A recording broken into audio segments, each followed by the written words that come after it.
आज भारत के make in India initiative को एक बहुत बड़ा झटका लग गया है। एक फ्रेश रिपोर्ट के मुताबिक इंडिया में एयरपोर्ट्स जैसी इलेक्ट्रॉनिक्स की मैन्युफैक्चरिंग अब स्लो हो गई है और उसका सीधा संबंध है एक ऐसी मेटल के साथ जिसके बारे में बहुत कम लोगों को पता होता है। हम बात कर रहे हैं रेयर अर्थ एलिमेंट्स की।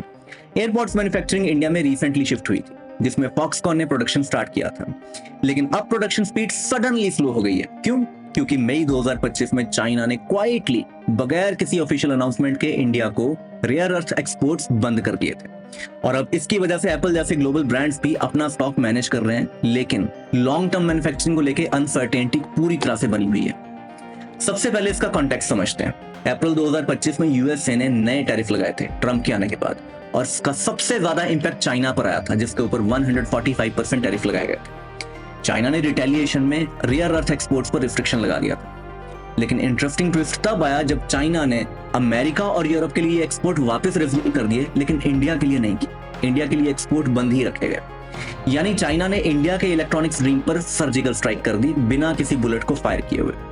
अब रेयर अर्थ एलिमेंट्स जैसे कि डियोडाइमियम, डिस्प्रोसियम और प्रेसियोडाइमियम उन मेटल्स में आते हैं जिनके बिना मोबाइल फोन्स का वाइब्रेशन मोटर नहीं काम कर सकता, इलेक्ट्रॉनिक व्हीकल्स के मोटर नहीं चल सकते, मिसाइल गाइडेंस सिस्टम काम नहीं करता और एयरपोर्ट्स के स्पीकर्स मैग्नेट नहीं बनते। दुनिया का 80% से ज्यादा रेयर अर्थ एक्सट्रैक्शन और प्रोसेसिंग चाइना के पास है। तो अब सवाल यह है कि चाइना ने इंडिया के साथ ये गेम क्यों खेला। अब ये स्टोरी स्टार्ट होती है यूएस से। यूएसए ने जब चाइना पे टैरिफ लगाया तो यूएसए को ये आइडिया नहीं था कि चाइना के पास कौन सी पावर छुपी हुई है।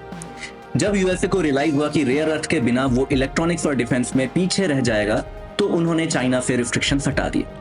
तो ट्रंप एडमिनिस्ट्रेशन ने क्वाइटली चाइना को आर्टिफिशियल इंटेलिजेंस के चिप्स देने स्टार्ट कर दिए और बदले में चाइना ने अमेरिका को रेयर अर्थ एलिमेंट बेचने शुरू कर दिए।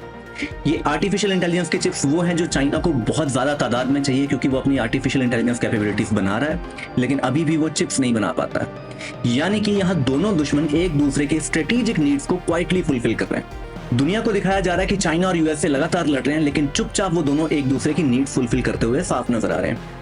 और इसमें इंडिया कहाँ पे? इंडिया कहीं पर भी नहीं है। इंडिया ना तो आर्टिफिशियल इंटेलिजेंस के चिप्स चाइना को सप्लाई कर सकता है और ना ही इंडिया यूएसए के लिए एक इररिप्लेसेबल पार्टनर बन सकता है। और इसका रिजल्ट इंडिया को दोनों साइड से स्क्वीज आउट किया जा रहा है। इंडिया पिछले कुछ सालों से ग्लोबल इलेक्ट्रॉनिक्स हब बनने की पूरी कोशिश कर रहा है, क्योंकि इंडिया के पास लेबर कॉस्ट कम है, इंडिया के पास पॉलिसी सपोर्ट है और पीएलआई स्कीम्स लगातार लॉन्च की जा रही हैं। और इसका रिजल्ट दोनों ने मिलकर इंडिया के इलेक्ट्रॉनिक्स ड्रीम को अंडरमाइन करना शुरू कर दिया है, वो भी एक साथ मिलकर। दुनिया की दो सबसे बड़ी ताकतें आपस में दुश्मन, लेकिन फिलहाल हाथ मिला चुकी हैं इंडिया के इलेक्ट्रॉनिक्स ड्रीम को किल करने के लिए। अब भारत के पास यहाँ पे दो रास्ते हैं। पहला है शॉर्ट टर्म। प्राइम मिनिस्टर ने recently Namibia, Ghana, Argentina, Trinidad and Tobago और ब्राजील जैसे रेयर अर्थ रिच देशों का दौरा किया था। इसका एम क्या था? रेयर अर्थ के ऑल्टरनेट सोर्सेस को सिक्योर करना और चाइना पर अपनी डिपेंडेंस को धीरे धीरे कम करना। दूसरा, एससीओ मीटिंग्स में भी इंडिया ने चाइना के साथ थोड़ी वार्मथ दिखाई थी। यह भी part of rare earth diplomacy हो सकता है। आपने न्यूज सुनी होगी कि 24 जुलाई को इंडिया चाइना के लिए वीजास भी ओपन कर रहा है। हो सकता है बैकएंड में इंडिया पूरी कोशिश कर रहा हो कि चाइना इंडिया को रेयर अर्थ सप्लाई वापस स्टार्ट कर दे। अब हम आते हैं लॉन्ग टर्म विजन पर। लॉन्ग टर्म विजन में सबसे पहला नंबर आता है राजस्थान का। राजस्थान के बाड़मेर और जालोर डिस्ट्रिक्ट्स में रेयर अर्थ के डिपॉजिट मिल चुके हैं कुछ हफ्ते पहले, यानी कि इनका ऑक्शन भी अब कुछ महीने दूर है।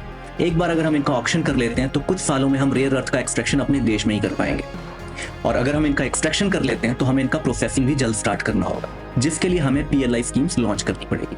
लॉन्ग टर्म विजन में दूसरा नंबर आता है ऑस्ट्रेलिया का। ऑस्ट्रेलिया एक ऐसा देश है जो क्वाड का भी मेंबर है, भारत के साथ रिलेशंस भी अच्छे हैं और जिसको रेयर अर्थ का एक जायंट भी माना जाता है।